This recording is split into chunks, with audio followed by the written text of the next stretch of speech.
Hi, this is Scott Garibay, and today we are going to talk about we're going to talk about Ghostbusters: Frozen Empire in content and what that film means for every dungeon master and every dragon master.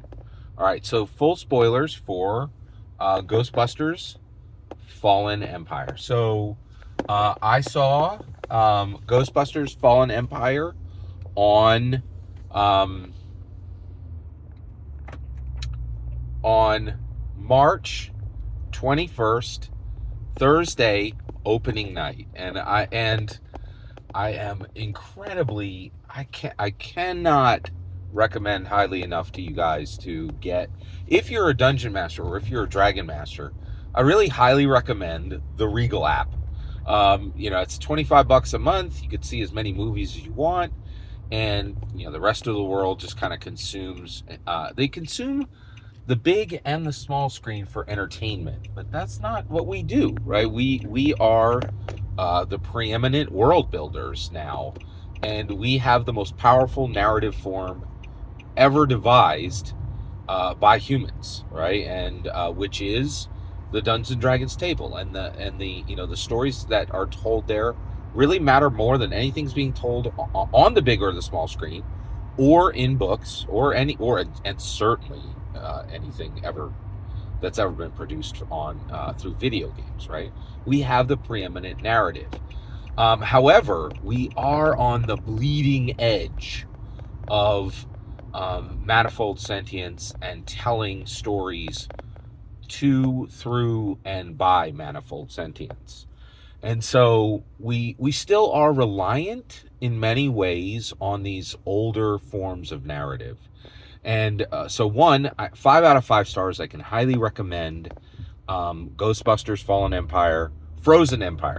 Frozen Empire, um, to all dungeon masters and all dragon masters. It really has extremely good pathos. And I really think if you're trying to maximize your your empathy, your knowledge, um, your empathy and your knowledge, this is a great narrative source. It's very, very powerful, right? And I really think it's going to help you at your table to tell a well-crafted story and understand, uh, and kind of really get to the deeper meanings in your narratives.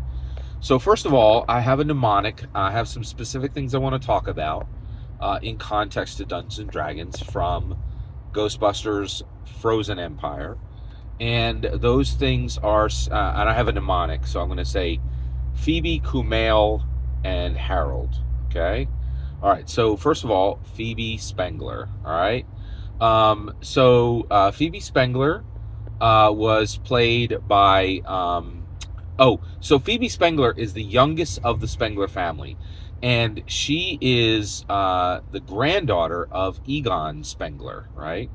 And her brother is Trevor Spengler, and she is really fantastic in this film, and she's a really key aspect of the film. And specifically, there's this point of where she is stopped from being a Ghostbuster, right? She's 15 years old, and the mayor of New York City comes in and is like, "Hey, we don't let teenagers be cops. We don't let teenagers be firefighters. You're out, right?" And so they bench her, right? And she's devastated by this, right? She really wants to be, this is a Spengler thing, right? So it's the Spengler mom, Callie Spengler, I believe. Yeah. And then Trevor Spengler and Phoebe Spengler, right? And all of them are, part of, this Ghostbusters team, right? And then Mr. Gruberson, who was the science teacher for Phoebe Spengler when they lived in the Heartland, right? In the original, in the first Ghostbusters of the second. Well, it's not a trilogy, but of this relaunch, right, with Paul Rudd, and Finn Wolfhard, which has been absolutely fantastic. It's been really, really excellent. I'm a huge fan of this. I think they're doing an absolutely amazing job. with this overall, and I'm very impressed with just what an amazing job they've been doing with this, right? So, but when she was benched, it reminded me of Dungeons and Dragons. We don't talk about this a lot. So, who plays Dungeons and Dragons? There's actually 3 groups that play Dungeons and Dragons right now. There are adults. That's the majority. The majority of people who play Dungeons and Dragons are adults. And actually, I actually think we have a lot of work to do to get young people engaged. But it's not a small number. There are absolutely young people who are engaged with Dungeons and Dragons, which is really exciting, and that is, that's a very good thing. Like it's an excellent, it's really important part of,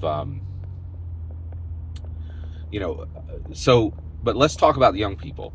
So right now there are a lot of channels that talk about Dungeons and Dragons, and there are a ton of channels that talk about Dungeons and Dragons for adults. There's also a surprisingly large number of channels, and definitely this is on the and you'll see a lot of this on the on Twitter as well, where there's a lot of people trying to get elementary kids to play Dungeons and Dragons, which I think is a mistake. So one, Dungeons and Dragons really isn't built for them. It starts at 12, and I think that's when you should start playing Dungeons and Dragons. I don't really think you should play Dungeons and Dragons before that for a host of reasons, right? But there is this group of 12 to 17 year olds. When you're 18, you're an adult, and you're just an adult fan of an adult fan of Dungeons and Dragons. But before that, you are actually 12 to 17. You're a young adult, right? And you're a teenager, and I don't think we don't talk about this enough. This aspect of Dungeons and Dragons, where you have Dungeons and Dragons that is specifically being structured, right, for and so we're to provision these people, but I think it's the least served group. I actually think there's more resources and there's more talk about getting a group of people who are literally not considered in design, elementary age kids. They're really not supported. The game is from 12 and up, right? And so what I wanted to talk about is, what can we do for 12 to 17 year olds to play D&D? This is my take, all right? This is how you provision 12 to 17 year olds to play D&D. One, wait for them to be interested. The moment they say they're interested, provision them, right? Say, listen, are you interested in playing D&D? Get them the Essentials kit and just give it to the most interested of the 12 to 17 year olds, and give them a space, whether it's in a library, whether it's at a school, a space to do D&D without being interrupted, and just give them the space to play if possible, right? Now there could be obstacles to this, and basically you need to make sure that you're doing that in a respectful and cautious manner, with full permissioning by all stakeholders, right? And that's important. But then I think the real path is give one person the Essentials kit, and if they run that out, if they do even 4 sessions, say, listen, we're so excited that you're doing this. We would like to provision your entire team with PHB, DMG, MM, and dice for every single player, right? And when you guys get to the point where you're ready to have another dungeon master and form another group, let us know and we'll provision that group as well, right? And I think, and that's the key, right, is like, let them advance from the Essentials kit. And the real kicker is just give them what, and here's why. This stuff is outrageously expensive, right? It's $200 per Dragon Master, per Dungeon Master, minimum, right? This is not, and many, right, of these younger players just don't have the resources to play, right? It's very, very expensive. And then the other thing is just get out of their way. I really don't think, I don't think it's wise for adults to to take that DM space with, if there's even a single kid who's who's willing to take it, right? So provision them, literally give them everything they need to play and get out of the way, right? And I don't think we talk about this enough. I think there's a lot of advice online, and I think a lot of people mean well, but I really believe the best thing you can do is provision them, give them a literal space where they can play, which is not a small thing. It's hard to to put together, but I think it's important to do it. To give them the space, give them, take whatever, do whatever's necessary to provision literally $1,000 to $1,500 worth of equipment, right? Give them a space and get out of their way. That's the best you can do for 12 to 17 year olds, in that are playing D&D, in my humble opinion. It's very, very interesting, and I'm really fascinated by that subject, and that's my take. And also, do not run D&D for elementary kids. It's a mistake, in my humble opinion. I don't want to castigate people who are doing it. I think it's a mistake. It's just my take. All right. So, and Phoebe was, really kind of prompted me to think about that, right? Phoebe Spengler. All right. So let's talk about Kamal Nanjiani. So Kamal Nanjiani. All right. If I say it any other way, that's my best pronunciation of it. I invite correction below.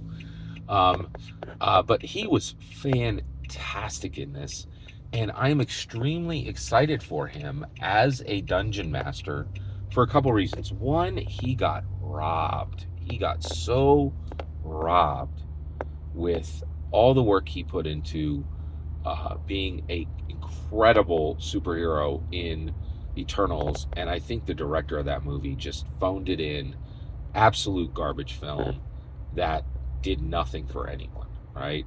And I really feel like she had an Oscar, and she was like, what am I gonna do with this Marvel movie? Maybe work hard at it and be humble, and she wasn't, right?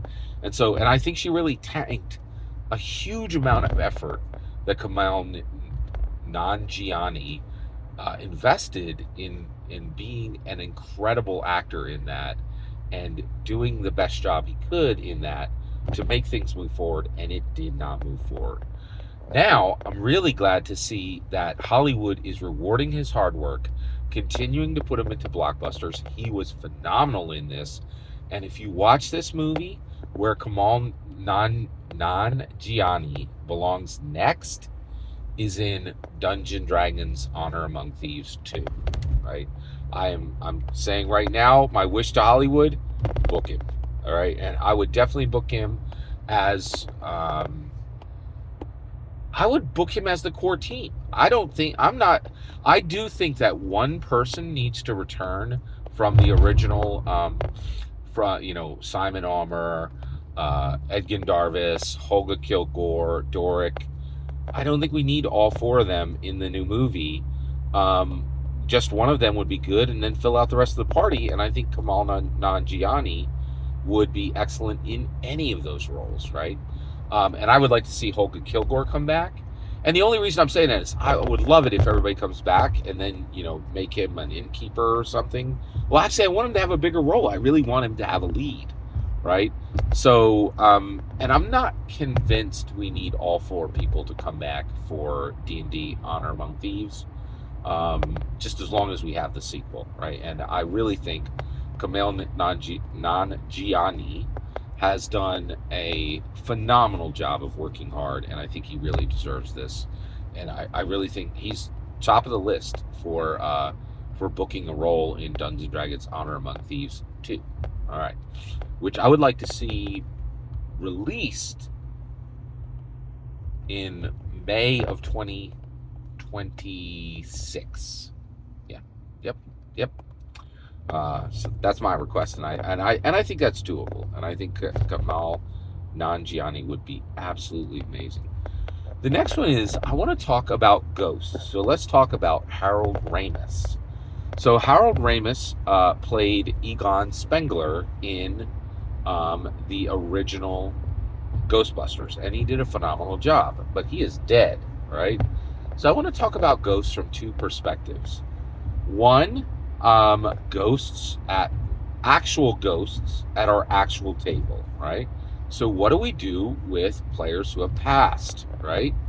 So in Dungeons and Dragons, what should we be doing when a Dragon Master passes? So one of the people who's made a player character in your campaign and they pass during a campaign, right? What should we do to honor them?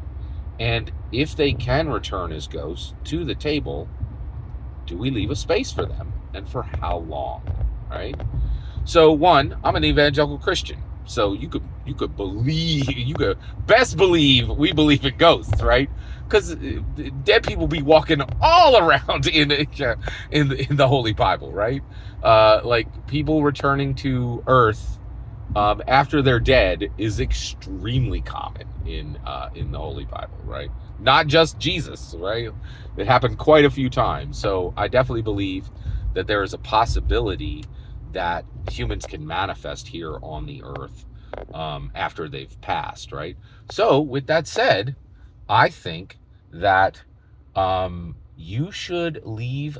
So if you have a campaign that's going forward, right, and you have a Dragon Master actually pass, like die, right, you should leave their seat empty for a number of weeks equal to the number of months they played divided by 2, right? So if they played with you for 8 months, you should leave their seat empty for 4 weeks.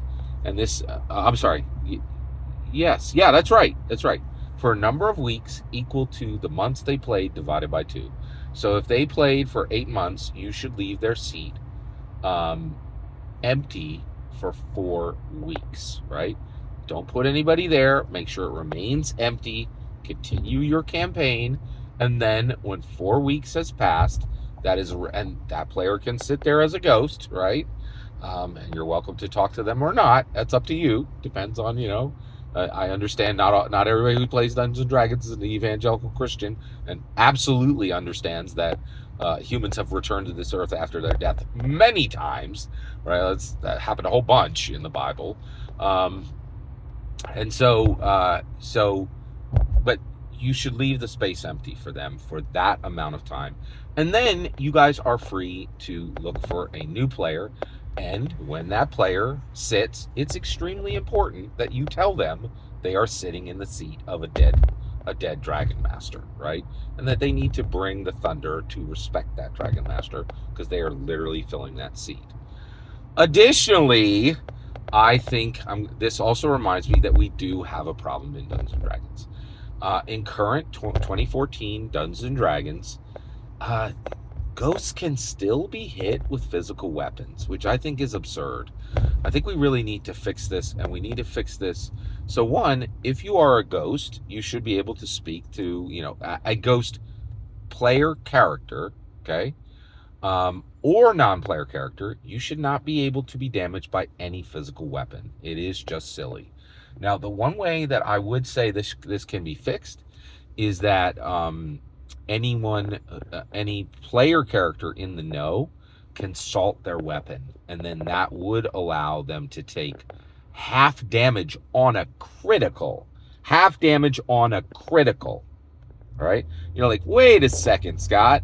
That's going to be ridiculously powerful, and that character, and everybody's going to run ghosts instead of, how's that fair, right? Well, I don't believe in balanced D&D. We're like, balance is for bad dungeon masters. So you manage the issue in other ways, but it has never made any sense, in my humble opinion, to allow ghosts to be struck or damaged by any physical object. It's just silly. And it is this bad design element that still exists in Dungeons and Dragons. And I'm pointing it out here. Everybody's like, oh, Scott, you love D&D, and you never say a harsh word about it. That's not true. I'm just like you. There's things I want changed in Dungeons and Dragons, and this is one of them. So that's a really quick change that you should put for all ghost creatures that are in your Dungeons and Dragons campaign. Every single word you just heard is my humble opinion, and I'd love to hear yours.